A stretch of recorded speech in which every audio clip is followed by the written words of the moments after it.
Kamu tahu nggak sih kalau di tanggal 12 November besok itu diperingati sebagai hari KN. Iya benar. Hari Kesehatan Nasional Hari kan? Kesehatan Nasional. Betul sekali. Nah, ini Betul. pentingnya kita apalagi di tengah masa pandemi sekarang ini ya. Menjadi momen yang sangat penting banget untuk peringatan Hari Kesehatan Nasional tahun ini. Kira-kira seperti apa ya untuk peringatan Hari Kesehatan Nasional di tengah pandemi ini? Apakah ada pesan-pesan khusus yang memang penting untuk kita lakukan bersama di Hari Kesehatan Nasional ini, begitu Nitya ya? Ya, yang jelas hari ini selain Anda menyimak di 88,1 Belambangan FM, Anda juga bisa menyimak melalui live streaming kami di belambanganfm.com dan juga via fanpage Radio Belambangan FM ya. Kalau Anda nontonnya dari fanpage, berarti Anda sudah bisa melihat bahwa kita berdua sedang pakai masker. Iya. Maskernya seragam ya. Hari ini seragam. Disiplin pakai masker begitu. Jadi ada tulisannya sudah kita ya. Jangan kendor. Gitu ya. Jangan kendor apanya? Maskernya. Oke. Ya maskernya kendor biasanya karena jadi lepas-lepas. Karetnya sudah molor, itu kendor jadinya ya. Karetnya molor berarti maksudnya masker satu disimpan terus ya. Itu.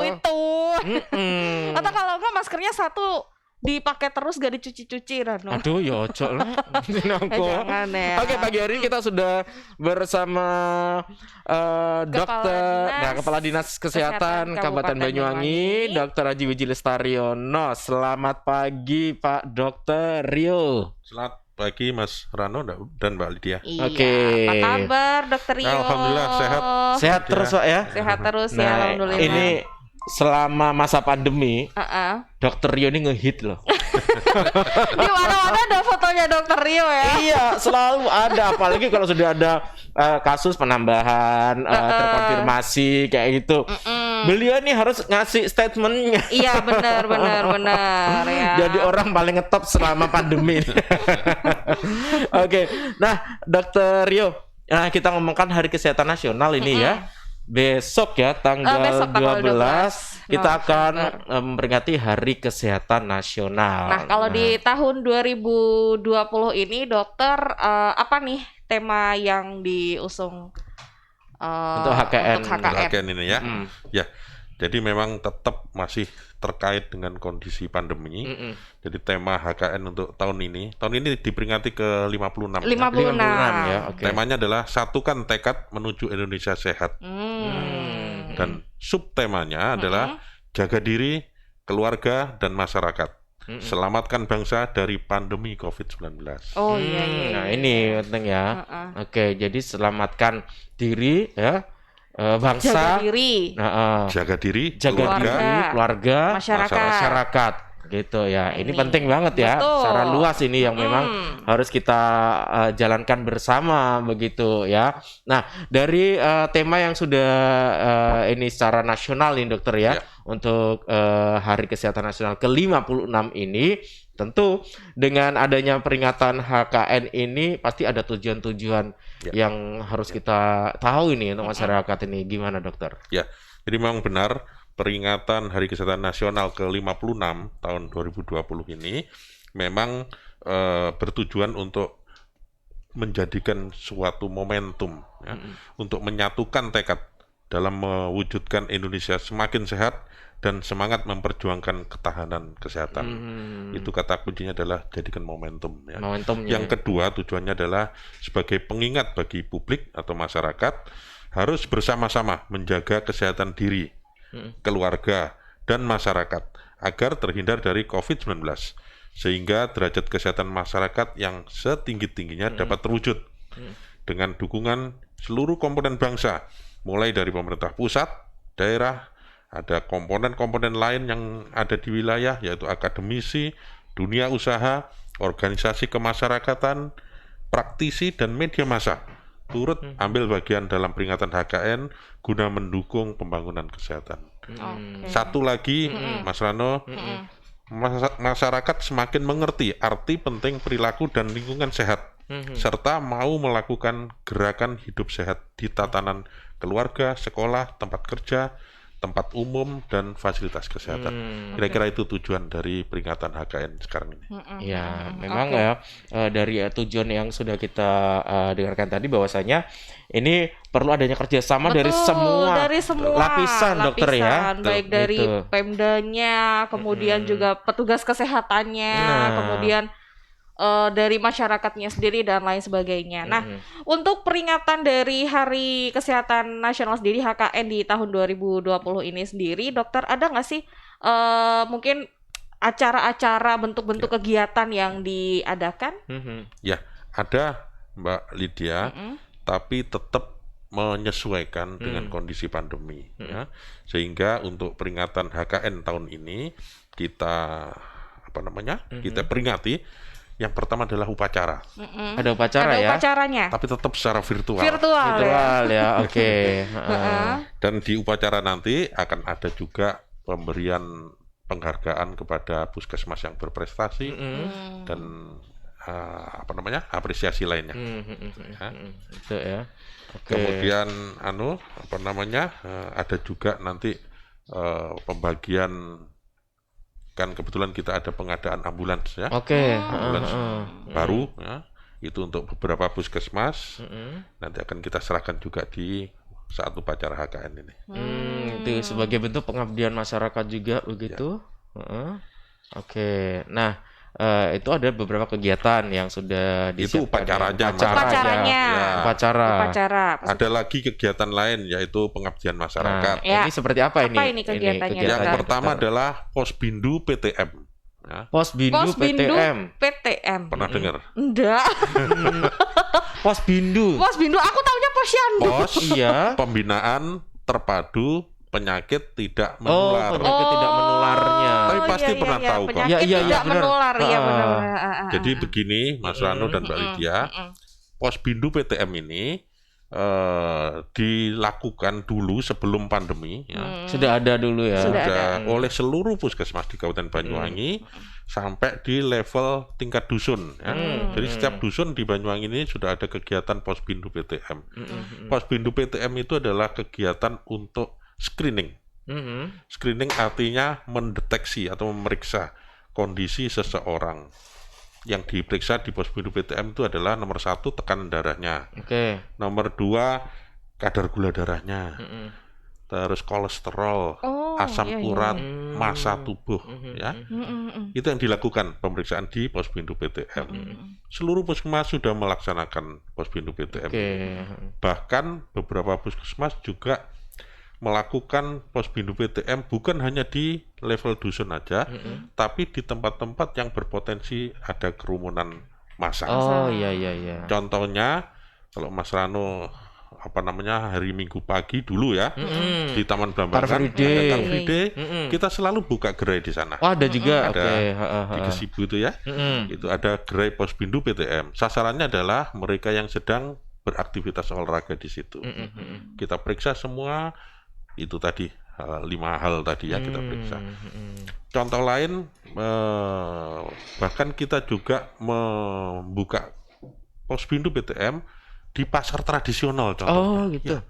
Puskesmas Gite itu masuk ke pasar Rogo Jampi contohnya ya. Di dalam sana buka di salah satu bedak buka gerai Posbindu PTM. Sasarannya adalah para pedagang dan pengunjung pasar. Nah, ini Dok, dengan adanya Posbindu sendiri seperti di tempat-tempat layanan masyarakat seperti tadi itu, masyarakat sendiri gimana animonya untuk mau memeriksakan diri dengan kondisinya? Sangat antusias masyarakat umum ini. Tujuannya adalah supaya mereka atau masyarakat umum ini mengetahui kondisi tubuhnya. Iya, betul. Itu penting sebetulnya ya.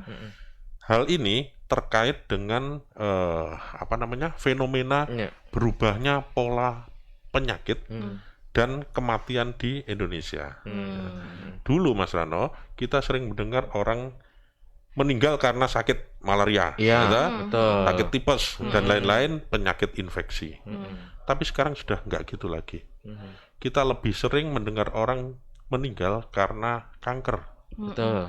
Karena komplikasi diabetes, karena gagal ginjal, karena serangan jantung. Nah, penyakit-penyakit yang saya sebutkan terakhir itu adalah kelompok penyakit tidak menular.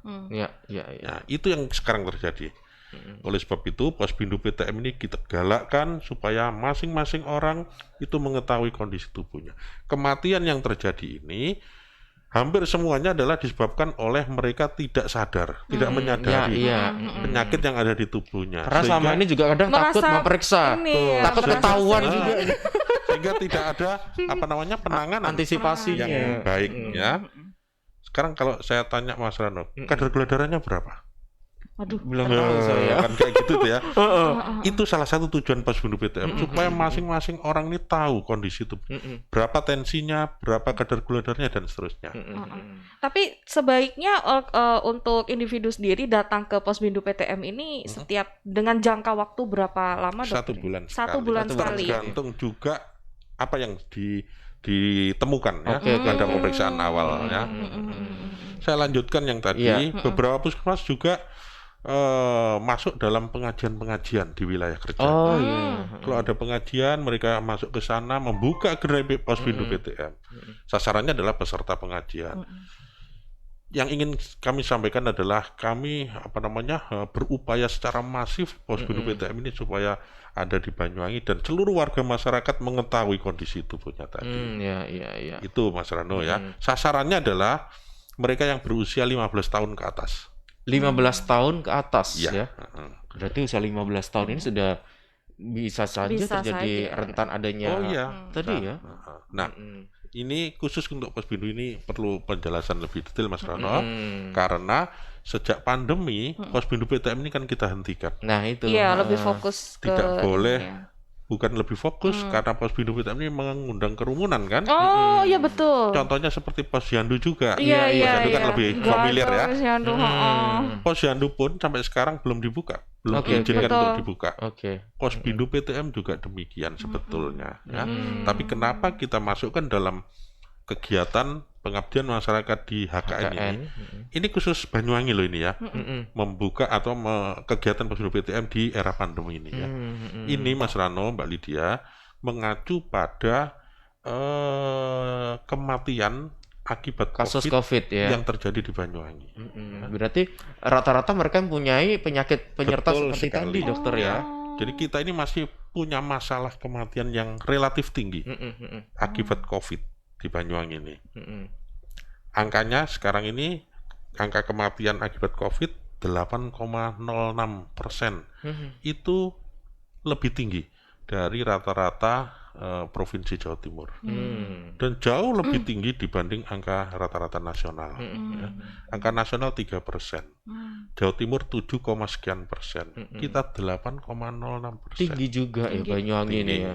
Nah, dari kematian itu kemudian kita analisa.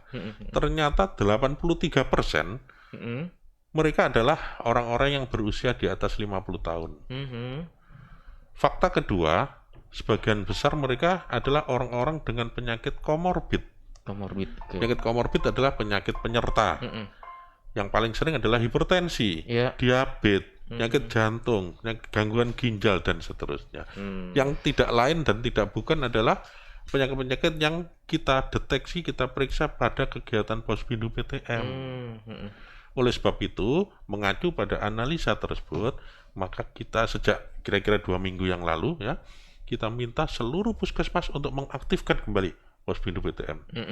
Tapi dengan modifikasi ya.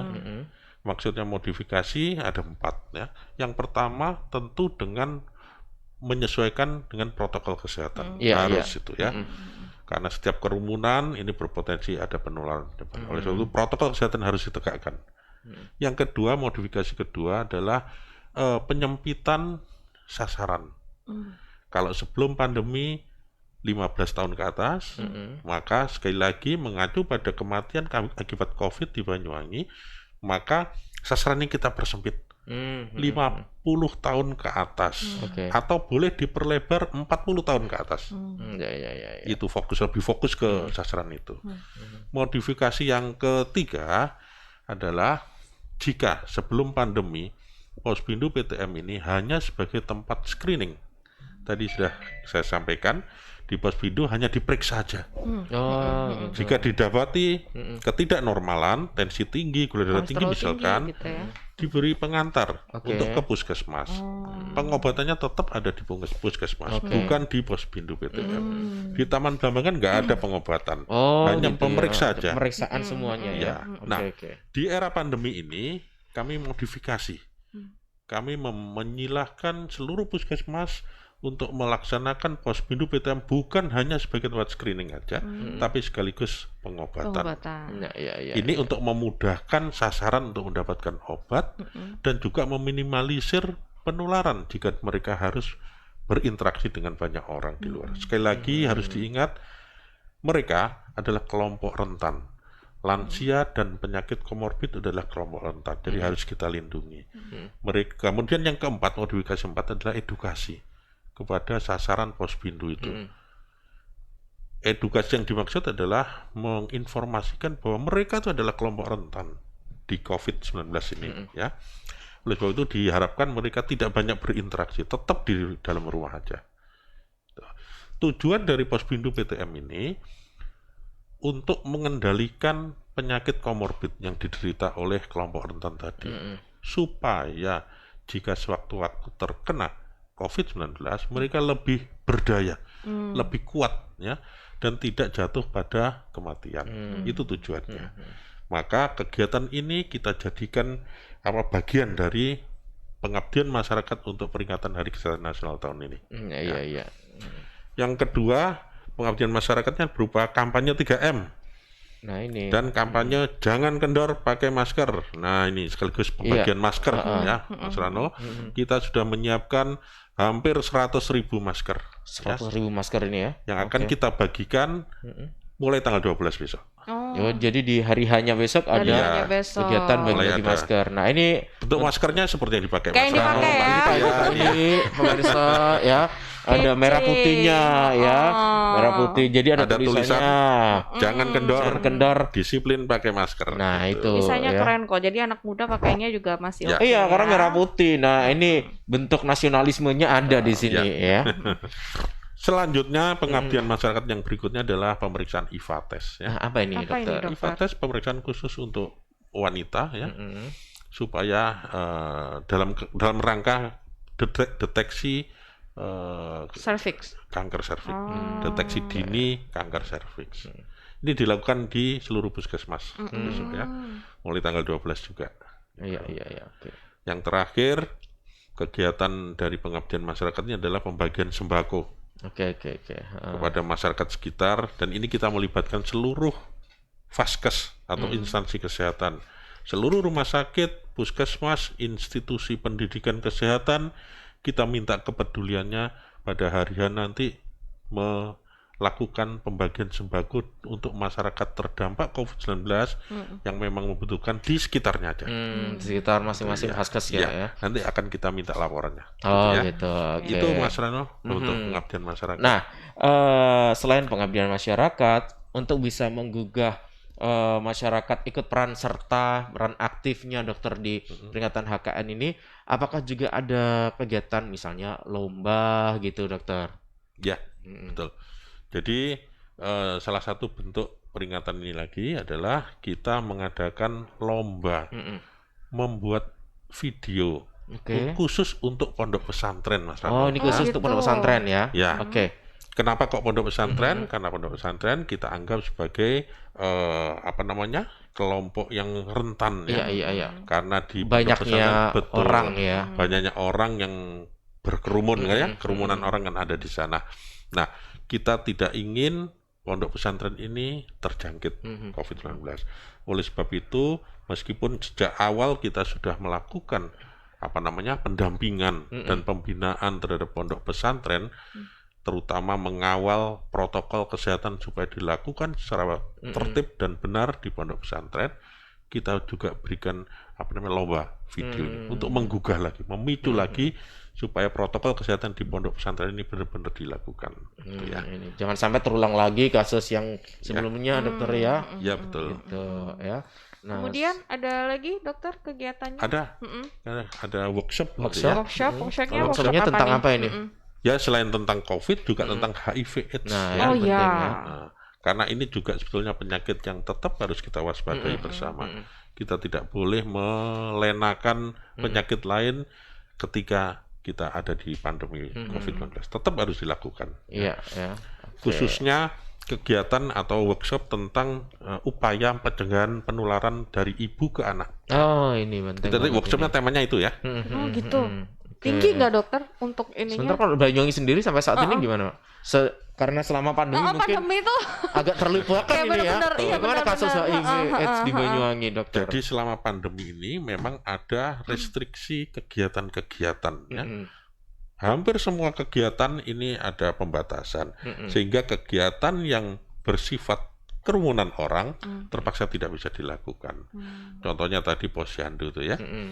Juga untuk HIV/AIDS, kegiatan tentang program HIV/AIDS ini juga ada pembatasan-pembatasan. Kita tidak lagi bisa melakukan kegiatan penyuluhan kelompok misalkan ya. Benar, jadi memang selama pandemi ini ada banyak yang tidak bisa kita lakukan. Bisa, ya. Oleh sebab itu workshop secara daring seperti ini adalah jawabannya, saya kira ya. Ini bisa diikuti oleh siapa saja dokter untuk workshop daringnya? Boleh, semua bisa diikuti. Masyarakat umum masyarakat boleh ya? Masyarakat umum. Boleh ya. Oke, gitu. Oke. Nanti kan ada alamat linknya yang bisa Linknya secara virtual kan nanti secara workshopnya virtual ini ya. Ini Betul. bagus sekali loh. Oke. Workshopnya mungkin. Nah, yang terpenting lagi di tengah pandemi ini adalah pada kegiatan kampanye 3M. Nah, ini kegiatannya untuk di lapangan sendiri bagaimana, dokter? Kalau mungkin lewat media, mungkin sering kita lakukan. Nah, ketika di lapangan sendiri gimana kegiatannya? Ya, intinya kampanye 3M itu kan edukasi juga ya, penyuluhan. Ya. Selama pandemi, mulai dari awal pandemi, kita sebetulnya kan sudah juga melakukan seluruh komponen yang ada di Kabupaten Banyuwangi melakukan edukasi tentang protokol kesehatan ini. Ya, bentuknya adalah siaran keliling mereka. Oke. Waktu itu kan ya. Iya, betul. Seluruh komponen. Betul. Kita juga sudah keliling kemana juga lah. Seluruh komponen saya kira. Benar. Dan kegigihan kita melakukan upaya pencegahan, termasuk diantaranya edukasi dengan siaran keliling, penyemprotan dan lain-lain, adanya checkpoint di beberapa tempat itu masuk itu kan membuahkan hasil, toh ya. Iya. Kita bisa melihat waktu itu sampai dengan pertengahan Agustus, Banyuwangi berada di urutan nomor 33 dari 38 kabupaten kota di Jawa Timur dalam hal angka kumulatif penderita positif COVID-19. Luar biasa loh itu. Apalagi kalau dibandingkan dengan jumlah penduduk Banyuwangi. Iya. Penduduk Banyuwangi ini kan salah satu yang terbanyak di Jawa Timur. Jadi kalau dibandingkan dengan jumlah penduduk, itu namanya attack rate ya. Attack rate Banyuwangi terendah se-Jawa Timur. Waktu itu pertengahan Agustus sampai kemudian muncul kasus klaster ya, dan kemudian yang dengan cepat menyebar di masyarakat. Dan sekarang kita ada di urutan nomor 4 loh ya dalam jumlah kumulatif pasien konfirmasi positif. Ya. Nah, sebetulnya Mas Rano dan Mbak Lydia tidak usah kita gusarkan ya, karena COVID-19 ini adalah penyakit yang luar biasa daya tularnya, secara masif menular ke seluruh dunia.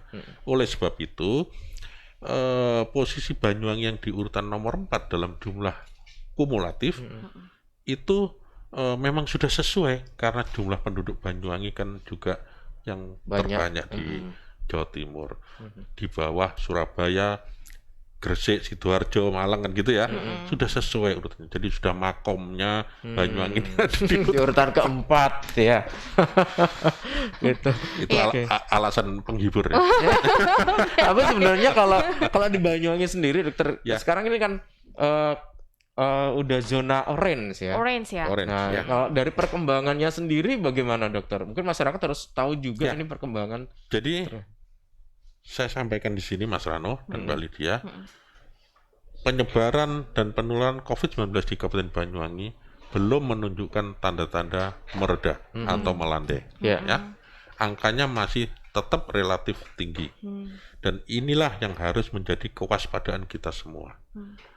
Oleh sebab itu, momentum Hari Kesehatan Nasional ini harus kita jadikan sebagai acuan bahwa kita harus meningkatkan kewaspadaan.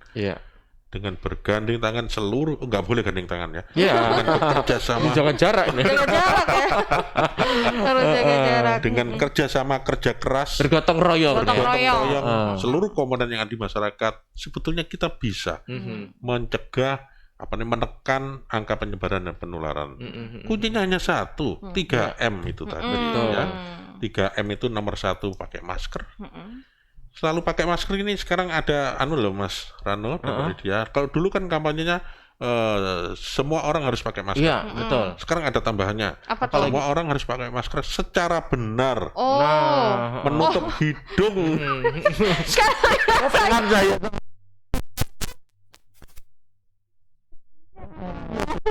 Karena masih banyak kita lihat orang pakai masker tapi di bawah hidung atau bahkan di bawah mulut. Di dagu, dokter. Di dagu, betul. Itu banyak sekali. Gitu ya? Kan dilepas hanya untuk hiasan dagu. Kita lihat di jalanan tuh ya, banyak sekali orang pakai masker tapi di bawah dagu. Itu tidak benar. Jadi itu yang pertama ya, kampanye pakai masker. Yang kedua, komponen yang kedua dari 3M adalah jaga jarak dan hindari kerumunan. Jaga jarak minimal 1 meter. Kenapa kok 1 meter? Karena kita meyakini. Karena sampai sekarang kita meyakini bahwa penyakit ini atau virus ini ditularkan melalui droplet. Ya. Dan droplet itu percikan air ludah yang keluar ketika orang berbicara, batuk atau bersin. Dengan menjaga jarak 1 meter itu memberikan jaminan bahwa droplet kita tidak nyampe ke orang lain atau droplet orang lain tidak nyampe ke kita. Kalau 1,5 meter lebih bagus, 2 meter apalagi lebih bagus. Yang ketiga, selalu cuci tangan, sering cuci tangan dengan sabun di air mengalir atau pakai hand sanitizer. Kalau memang nggak bisa. Iya. Kenapa kok demikian? Karena Mas Rano, Mbak Lydia, jangan dikira di meja kita ini bersih ya. Di kertas yang kita pegang itu bersih, udara kita bersih. Enggak sama sekali. Banyak sekali mikroorganisme yang ada di sekitar kita, di balkon kita, di handphone kita, banyak sekali. Dan dalam keseharian tangan kita kan yang banyak bekerja, memegang barang-barang tersebut. Kita nggak sadar habis megang dong. Apalagi kita ya, ini satu barang dipakai bersama-sama. Jadi tangan ini adalah bagian tubuh kita yang paling terkontaminasi. Ya. Jadi di tangan kita ini banyak mikroorganisme, termasuk virus COVID-19 ada di sini. Oleh sebab itu kita harus sering cuci tangan. Untuk menghindari penularan terhadap diri kita, karena perilaku kita ya ini kan sering mengusap mata, wajah, bersihkan mata, hidung, dan itu kebiasaan kita memang ya. Oleh sebab itu harus sering cuci tangan atau pakai hand sanitizer. Nah itu memang kemana-mana harus bawa ya. Betul. Ada kajian ya bahwa ketika kita cuci tangan pakai sabun, ya, maka flora normal yang ada di tangan kita, ada 2 flora normal, ada namanya flora residen, itu adalah yang memang berada di tangan kita. Sehari-hari ada di tangan kita mereka. Hidupnya di tangan kita. Itu tinggal 10% mereka. Setelah cuci tangan pakai sabun. Sedangkan flora normal transient yang baru kita dapat ya. Kita baru megang ini nempel di sini ya. Itu hilang semua, 100% hilang. Setelah cuci tangan pakai sabun. Tapi tanpa kita bekerja apapun ya, dalam tempo 1 jam kondisinya sudah pulih seperti sedia kala. Makanya kampanyenya harus ada kata-kata sering di depan. Sering cuci tangan atau sering pakai hand sanitizer. Saya kemana-mana ya pakai ini, bawa ini aja. Jadi starter kit yang harus dibawa sekarang di masa pandemi ya itu tadi masker. Lebih dari 1 kalau bisa gitu dokter ya. Kemudian hand sanitizer. Gitu. Oke. Nah, salah satu kampanye yang digaungkan oleh dari Dinas Kesehatan sendiri itu juga adalah jangan kendor, disiplin pakai masker. Nah, Lydia ingin tanya nih, sebenarnya seberapa efektif sih ketika kita menggunakan masker? Iya. Jangan dijawab dulu. Kita harus jeda dulu. Nanti akan jeda lagi ya, kita kembali lagi ya. Iya. Biar Anda tunggu jawabannya seperti apa, kita akan kembali lagi sesaat lagi. 88,1 Lambangan FM. Pak Jako, cukur rambut udah buka nih? Ya sudah dong. Memangnya saya ini lagi ngapain, Mas? Masnya mau cukur? Iya, Pak. Tapi nunggu sih yo. Oke, Pak. Jangan langsung masuk begitu, Mas. Cuci tangan dulu pakai sabun. Kemudian bilas dengan air bersih mengalir. Lalu keringkan dengan tisu. Tuh, sudah saya siapkan di situ tuh. Pakai acara cuci tangan segala sih, Pak. Kayak mau makan aja. Loh, ya bukan begitu toh, Mas. Yang namanya adaptasi kebiasaan baru, ya memang harus dibiasakan dari sekarang. Iya deh, iya. Tunggu dulu. Maskernya mana? Ada nih di kantong. Mbok ya dipakai toh maskernya. Semua pelanggan di sini juga pakai masker. Nih, Bapak ini nih. Tuh, si Mas yang lagi nunggu giliran juga pakai masker. Iya deh, Pak. Kandani kok ngeyel. Mas, geseran dong duduknya. Jangan duduk di kursi yang bertanda silang. Kita kan tetap harus jaga jarak juga untuk adaptasi kebiasaan baru. Aduh, ribet banget sih. Nggak ribet kok, Mas. Intinya kita harus jaga kebersihan dengan CTPS. Waspada dengan selalu menggunakan masker dan tetap jaga jarak. Tinggal membiasakan diri adaptasi kebiasaan baru saja. Kepada seluruh masyarakat di wilayah Kabupaten Banyuwangi atau seluruh wajib pajak PBBP 2, ada kabar baru untuk Anda. Dalam rangka memperingati Hari Jadi Banyuwangi ke-249 tahun 2020 dan pemberian relaksasi pajak bumi dan bangunan pedesaan dan pekotaan akibat penyebaran COVID-19 sebagai upaya mendukung program pemerintah Kabupaten Banyuwangi untuk percepatan penerimaan pajak daerah di sektor PBBP 2, akan dilaksanakan penghapusan denda sanksi administrasi PBBP 2 tahun pajak 1994 sampai dengan 2020 berlaku mulai tanggal 1 Oktober 2020 sampai dengan 31 Desember 2020. Seluruh masyarakat Kabupaten Banyuwangi dihimbau untuk memanfaatkan momentum ini dengan membayar pajak bumi dan bangunan pedesaan dan perkotaan. Pembayaran bisa dilakukan melalui channel pembayaran yang sudah disediakan, teller Bank Jatim, mobile banking Bank Jatim, Indomart, atau GoPay. Iklan layanan masyarakat ini dipersembahkan oleh pemerintah Kabupaten Banyuwangi.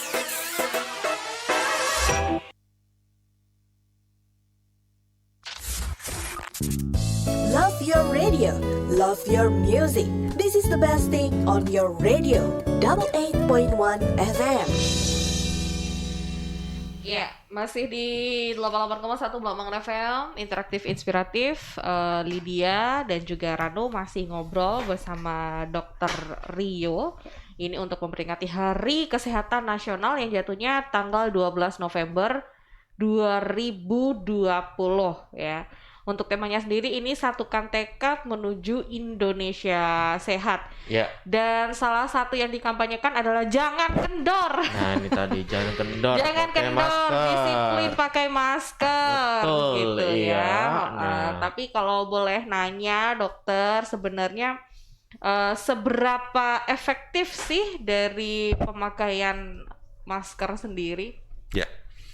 Jadi memang benar Mbak Lydia, kan kampanyenya jangan kendor. Gitu. Kan kendor itu ada dua maksudnya ya, secara harfiah. Jangan kendor beneran, kalau melorot-melorot. Molor tadi. Pakai masker secara tidak benar.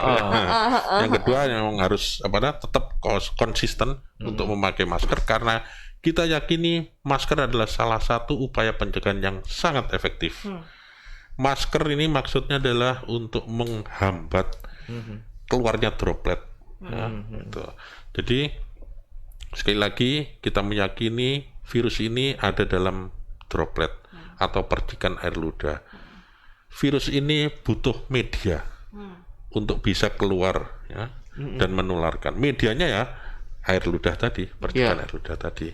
Jadi artinya tidak bisa terbang di udara gitu ya. Nah, oleh sebab itu masker jenis apapun asalkan bisa menghambat droplet untuk tidak keluar, silakan dipakai. Ada banyak jenis masker. Yang paling bagus yang biasa dipakai oleh petugas kesehatan adalah masker N95. Atau masker bedah ya yang warna hijau itu ya. Itu boleh.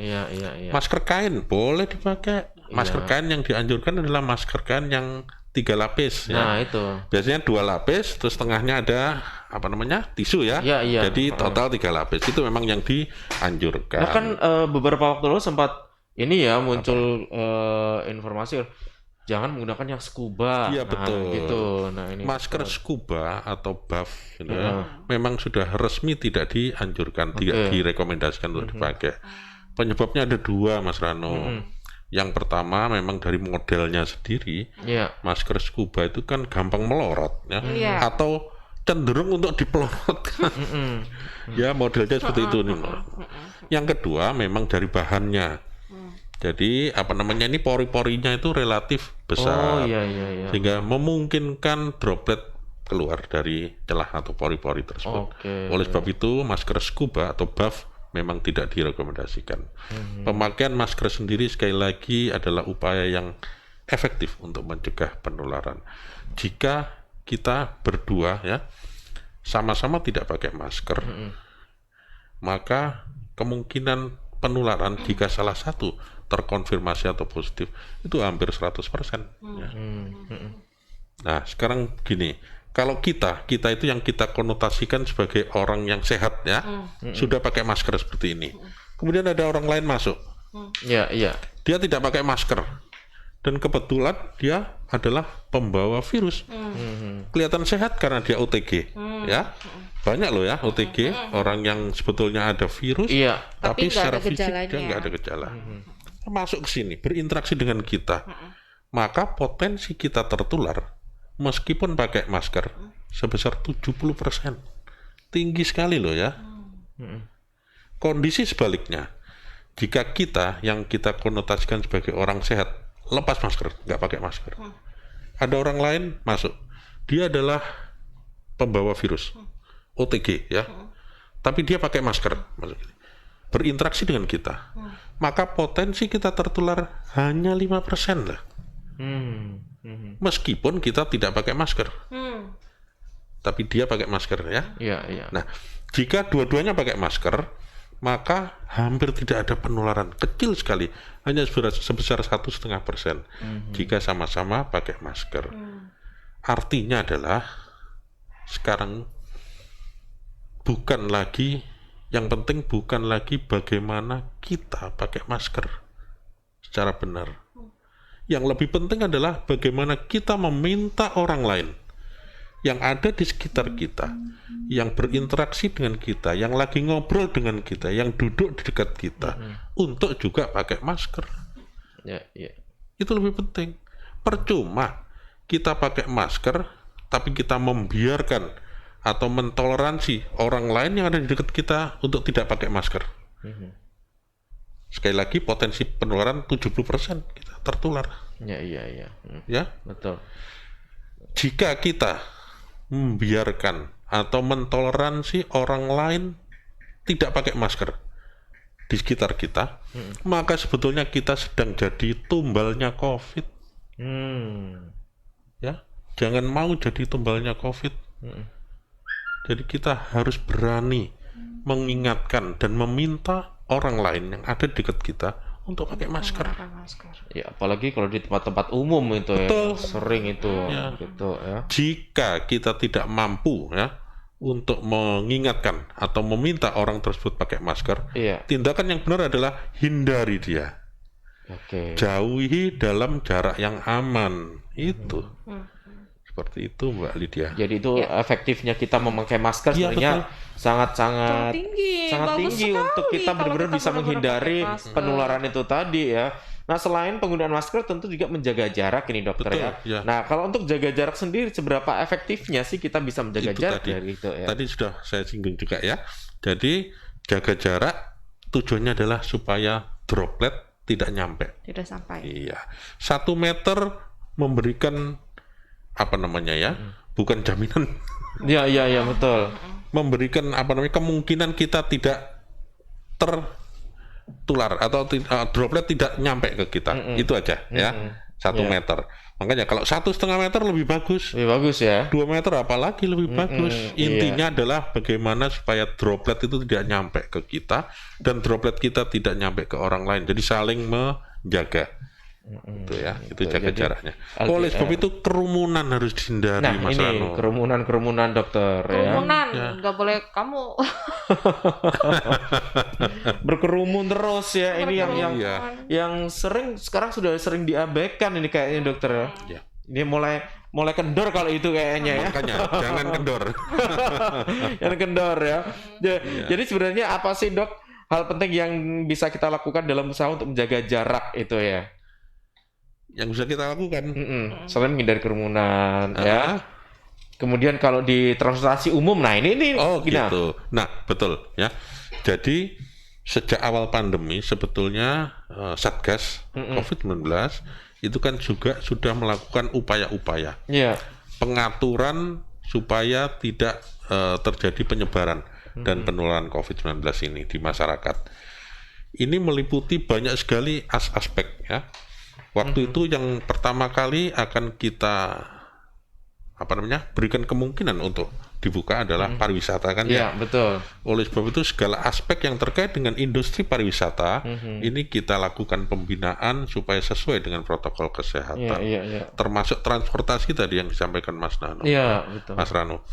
Jadi transportasi kita pun juga sudah merumuskan pedoman bagaimana transportasi itu supaya sesuai dengan protokol kesehatan. Intinya jaga jarak tetap harus ada pengaturan. Iya. Ya. Jadi seluruh aturan atau pedoman-pedoman terhadap protokol kesehatan ada dalam Perbup, Mas Rano ya. Perbup nomor 50 tahun 2020. Di situ sudah lengkap ada pedoman-pedoman tentang tempat-tempat layanan publik atau tempat-tempat lain yang berpotensi menjadi tempat penyebaran. Termasuk sanksi-sanksi ada di situ. Nah, ini ya. Itu sudah kita buat ya. Jadi para petugas ini terus Iya, moving, betul. mobiling terus ya.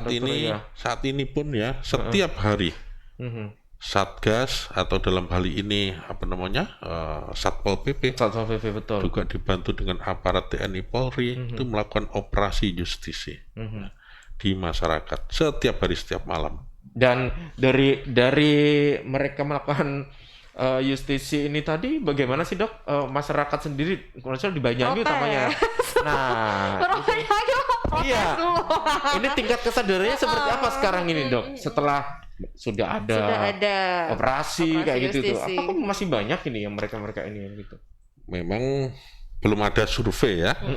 Survei terkait hal tersebut terutama before and after adanya operasi justisi ini. Tapi secara sekilas kita akan bisa melihat ya di masyarakat ini masih ada kelompok-kelompok masyarakat yang abai dengan protokol kesehatan ini. Iya. Padahal itu kunci protokol kesehatan itu untuk menekan penyebaran dan penularan. Ya, tadi ada yang WhatsApp ya, Reno, di Iya. 081137868881 ini menanyakan tentang lomba inovasi pencegahan COVID-19 yang memang ini khusus untuk pondok pesantren. Nah, ini yang ditanyakan adalah itu kapan, terus mekanismenya bagaimana. Seperti apa, gitu. Iya. Sudah berproses ya. Bahkan kita sudah dapat berapa besar? 5 ya? Oh, jadi sudah berjalan. Sudah berjalan ya. Sudah berjalan. Jadi lombanya sudah berjalan. Sudah berjalan. Oke.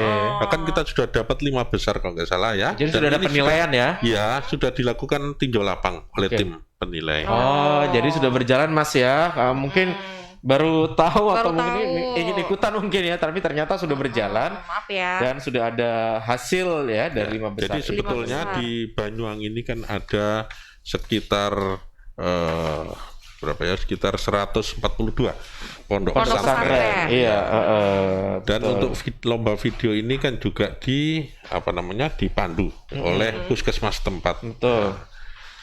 Jumlah puskesmas yang di wilayah kerjanya ada pondok pesantren, ada 40 puskesmas. Akan tapi kemarin dari hasil pendaftaran lomba memang tidak semua pondok pesantren mengikuti ini ya. Oke. Ada sebagian aja yang mengikuti dan itu yang kita nilai. Sekarang sudah tahapan tinjau lapang. Oke, gitu baik. ya.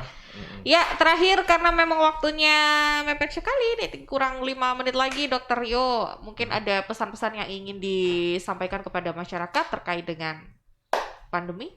Ya, kepada seluruh warga Banyuwangi, kami mohon untuk bisa menyadari sepenuhnya dengan pemahaman yang benar untuk bisa menegakkan protokol kesehatan.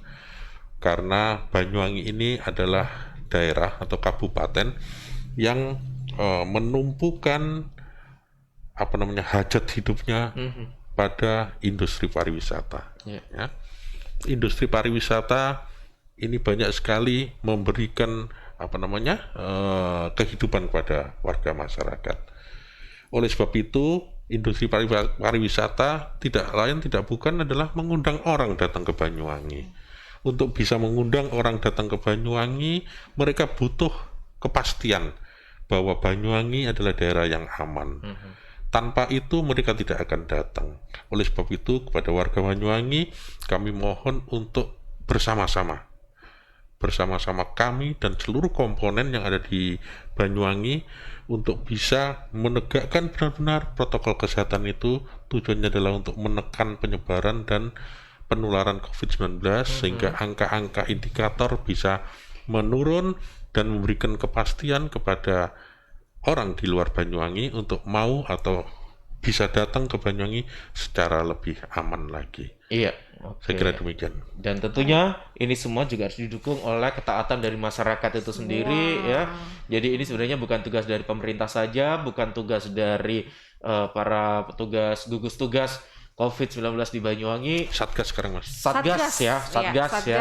Jadi semua masyarakat elemen sama-sama ikut kerjasama memerangi penularan COVID-19 di Banyuwangi begitu ya. Tapi memang itu dimulai dari diri sendiri Betul, dulu. Jadi dari diri sendiri itu sendiri. harus sadar dulu ya. Caranya yaitu tadi kalau misalnya keluar jangan lupa untuk selalu mengenakan masker. Iya. Ada satu lagi. Oh iya. Ya. Silakan dokter. Jadi COVID-19 ini memang tadi sudah saya sampaikan banyak sekali menginfeksi kelompok produktif ya.